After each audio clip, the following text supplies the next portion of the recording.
7 ข้อควรรู้ก่อนไปเที่ยวเฉิงตู 1. อาหารเสฉวนเผ็ดมาก ถ้าไม่กินเผ็ดต้องบอกคนขายว่าฉาวล่าหรือปู่ล่า 2. มณฑลเสฉวนใหญ่มาก ที่เที่ยวกระจายตัวค่อนข้างไกลกัน ควรวางแผนเที่ยวอย่างน้อย5-10 วัน ถ้าอยากเก็บจุดสำคัญแบบครบ 3. ที่เที่ยวกำลังฮิตภูเขาสิโรนีต้องห้ามพลาดโดยเฉพาะฤดูใบไม้ผลิแต่ก็เที่ยวได้ทั้งปีทุกฤดู 4. ต้องไปเดินถนนโบราณจิตลี่ยามค่ำคืนบรรยากาศคลาสสิกแบบสุดๆ 5. เส้นทางแนะนำของเสฉวนตะวันตก แนะนำจุดไฮไลท์ภูเขาสิดารุณีปีเผิงโก 6. ต้องไปดูแพนด้ายักษ์และแพนด้าแดงให้ได้ น้องๆน่ารักมาก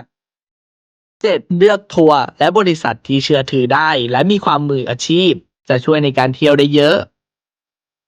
ถ้าอยากได้ทัวร์คุณภาพมีความเป็นมืออาชีพและราคาแบบสุดคุ้มสามารถทักเรามาได้เลย